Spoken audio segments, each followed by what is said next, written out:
Hello, good afternoon all. My name is Dr. Kong Wei Yan. I'm one of the co-founders of Elderlove Missi, and professionally I'm a physician and nephrologist. So I do treat some brain condition as well sometimes, including dementia. So today I'm going to share with you a topic entitled dementia. So what is dementia? Dementia is multiple areas of decline of higher brain function. So it includes decline in functional independence, and it is usually due to physical brain disease. So what's the difference between dementia and normal cognitive decline with aging? So a lot of you might think, when a person gets older, they'll have dementia. So this notion is not true, or maybe not necessary. So a slight forgetful elderly person doesn't mean that she or he has dementia. So bear in mind that dementia is a disease, but forgetfulness usually is part of aging. So I want to share with you what's the difference between dementia versus normal cognitive decline with aging. So dementia, as I mentioned, it affects the function of an individual as well. So what we call functional decline. I'll elaborate further. However, normal cognitive decline with aging, usually it involves only mild changes in memory and the rate of information processing. So a person might be a little bit forgetful. It might take a little bit longer time to process question. When you question them something, they might take a little bit longer time to answer, but eventually they'll be able to give you the answer. So this is usually the normal cognitive decline with aging. And most importantly, a normal cognitive decline with aging does not interfere with daily function. So they can still function as normal, a normal independent individual. So what about the risk factor for dementia? A lot of studies have shown that there are a host of risk factors for dementia. Some of these are already confirmed and some of these are not confirmed yet. I'll elaborate further. So age is certainly a risk factor for dementia. I can actually quote you the risk associated with Alzheimer's disease, which is one of the many types of dementia. So risk of AD, which is Alzheimer's disease, is 1% for patients who are aged 70 to 74, but it's a whopping 8.4% decrease for patients who are more than 85 years old, So, and also family history of Alzheimer's disease. If a person has first degree relative who has got Alzheimer's disease, the risk is increased by 10 to 30%, to develop Alzheimer's disease in that individual. Head trauma is a big one. So I'm quite sure you have seen or you have heard stories about, boxer, people who play boxing. They can have dementia when they get older due to repeated head trauma when they are younger. Depression and dementia can be a chicken and egg kind of issue. Sometimes dementia start first and cause the person who have dementia to almost have depressive symptoms, or depression can be an early marker for dementia. So for those things that are not confirmed yet, include high blood pressure, diabetes, dyslipidemia, which is a high cholesterol level, and also maybe lower educational level. However, the last few factors are not confirmed yet, as I mentioned. So how about the clinical presentation? How would the patient with dementia present to you or to the doctors? So first of all, of course, is complaint of cognitive or functional decline from the patient himself or herself, or from the family or someone close to the person. So the patient with dementia usually has difficulty giving a history, or sometimes, when the doctors see them, they are presenting with a very overt cognitive impairment. So it's very clear during our interview with the patient that the patient has dementia. Sometimes it presents with report or evidence of behavioral change. So if your elderly person at home suddenly have some behavioral change, it can be a sign of early dementia. Decline in appearance or loss of weight. One of the classic example is that some elderly gentlemen, they usually comb their hair, they usually look very smart in their outfit and things like that, but all of a sudden they become unkempt. Yeah, they lost interest in grooming themselves. So this can be actually early sign of dementia as well. So early onset depression, as I mentioned, depression and dementia sometimes it can be a chicken and egg kind of issue. We don't know which one comes first. And then decline in illness self-management skills. So for example, last time an elderly person is very good, with taking their own medication. A lot of them put the medication in the pill box, they never miss their medication. But all of a sudden, you notice that the similar person has difficulty managing their own medication. So just watch out, and this can be a sign of early dementia as well. So diagnosis criteria, of course, I'm not going to give you a long lecture regarding all these criteria and things like that. But usually it involves, of course, memory impairment, and then at least one of the following, aphasia, apraxia, and agnosia. So these are trouble speaking, with understanding the language, or problem recognizing things that they are able to recognize before, or they lose the capability of doing the things that they are able to do before. Yeah. So another one is what we call disturbance or inability in executive functioning. Last time they are able to balance their check, they are able to balance their account, they are able to go to the bank, they are able to function quite well. They are still running their business and things like that. But now they gradually lose their capability of doing so. So all these could be signs of dementia. One last thing is that it does not occur exclusively during delirium. What does that mean? So delirium usually means acute confusion. So if all these disturbances only happen during acute confusion, of course it might not be dementia. Yeah. So I'm going to share with you, the 3Ds. Yeah, the 3Ds here are not the 4Ds, not the empat ekor. Yeah. So the 3Ds here stand for delirium, depression, and drugs. So these are the what we call dementia mimics. Yeah. Before we diagnose a person, an elderly person especially with dementia, we need to rule this out, because all these factors are so-called reversible. These are not true dementia, but they are some condition that can present similarly with almost similar with dementia symptoms.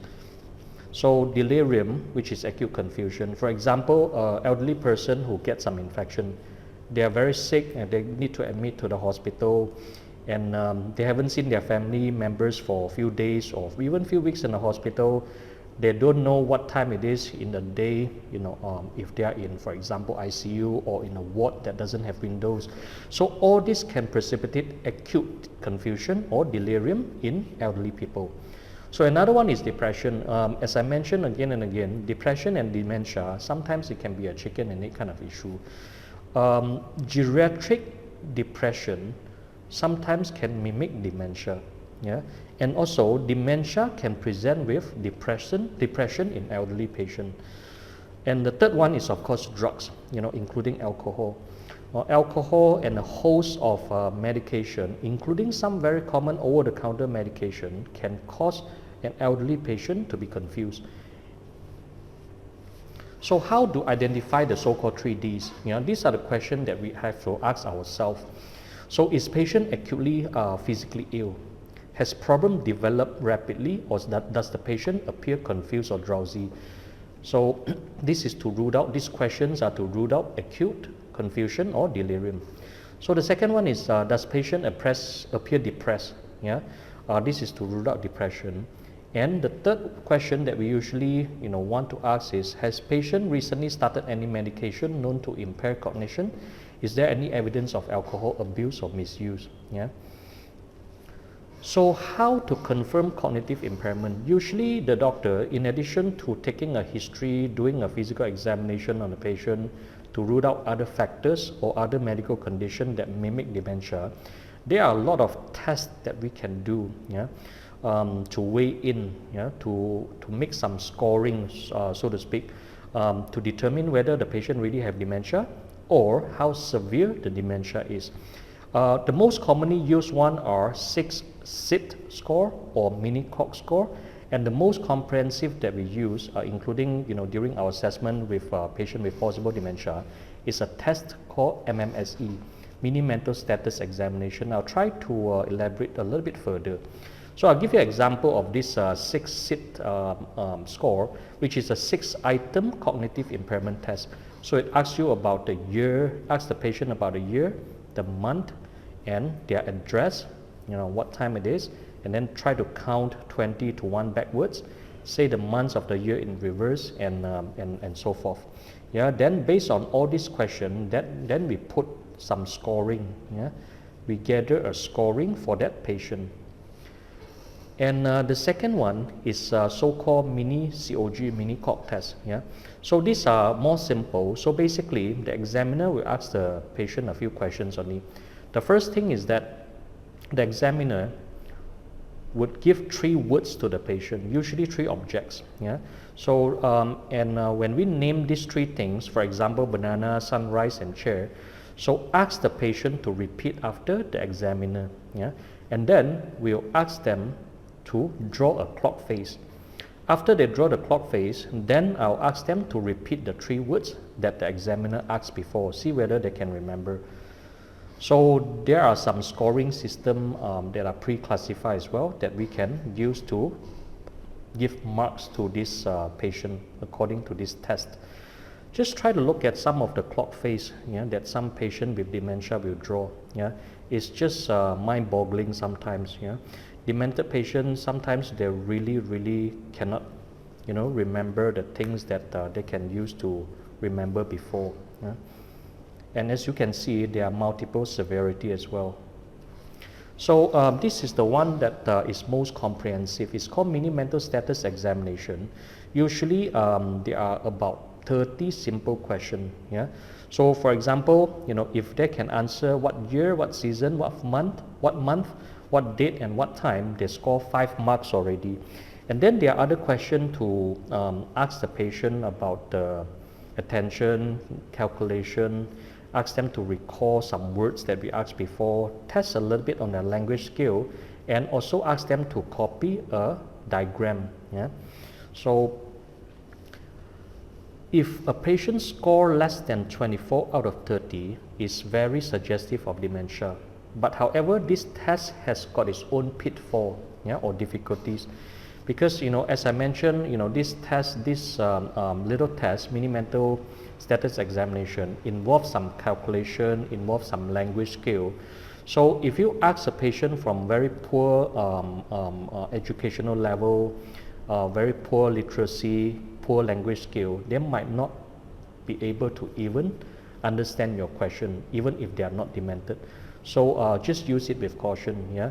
So I think lower social economy status, lower language skill, lower educational level, this test might not be the best and most accurate. So after the history examination and maybe ask the patient using one of these scores, there are multiple things that we should, as a doctor, we should do, to the patient, to basically rule out some other factors or some other condition that might not be dementia. Yeah? For example, the 3D that I was mentioning just now. So there are a host of blood tests and urine tests that we need to check for the patient.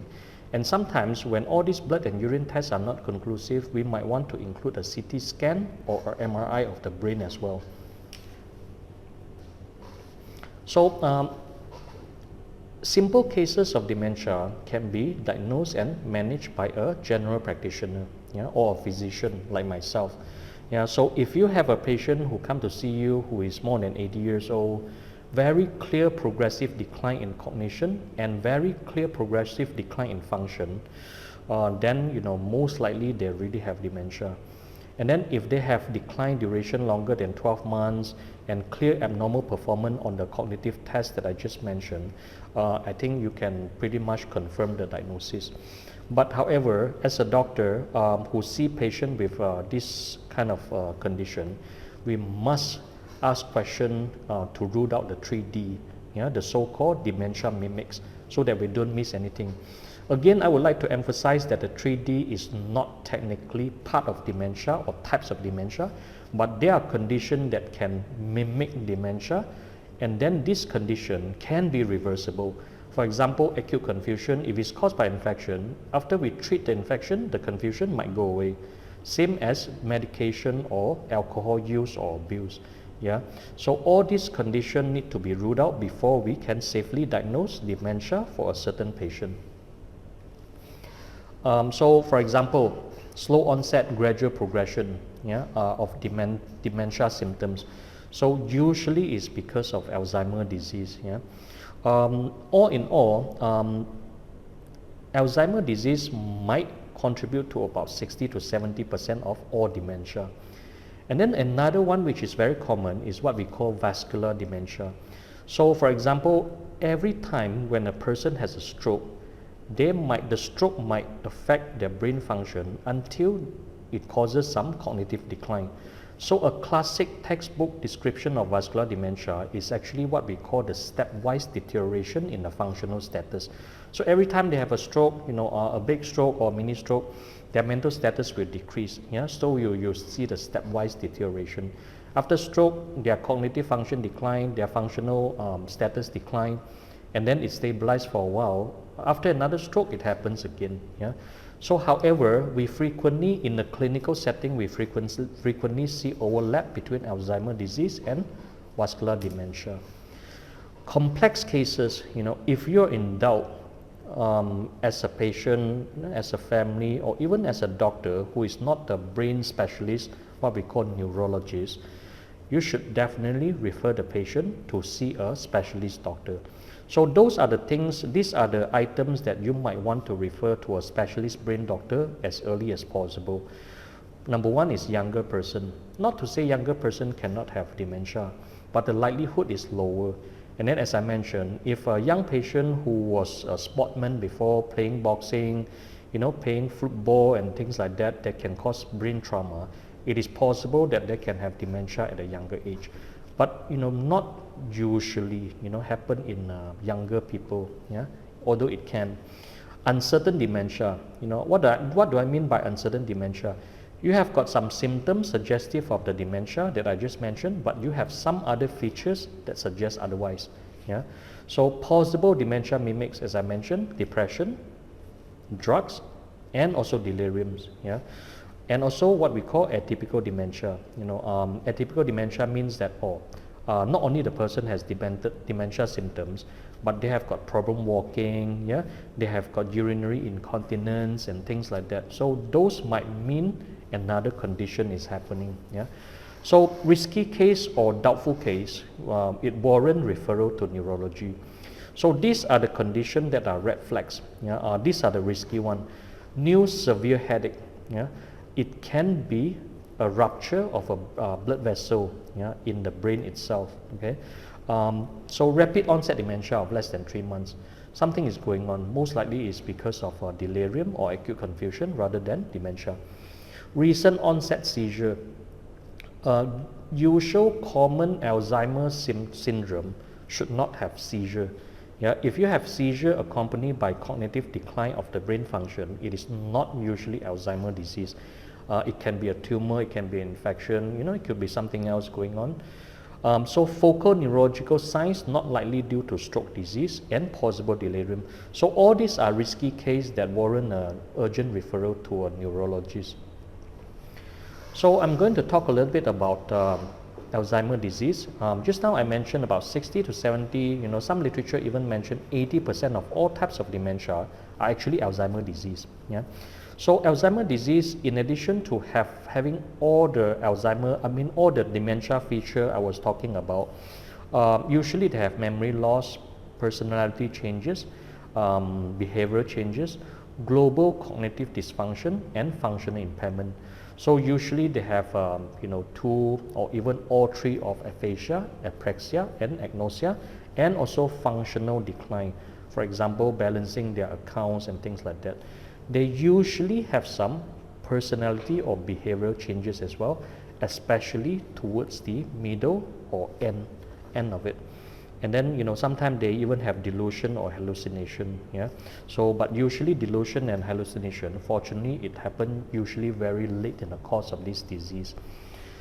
So what does it mean by Alzheimer's disease? Basically, it's a type of dementia where if we check the brain, you see some structural changes, But all these structural changes can actually be confirmed with a diagnosis at autopsy, yeah, meaning that if the patient is dead already, as if the patient has passed on already, and then we get an autopsy, and the pathologist take some sample of their brain tissue and check, and there are some very classic changes as I outlined above.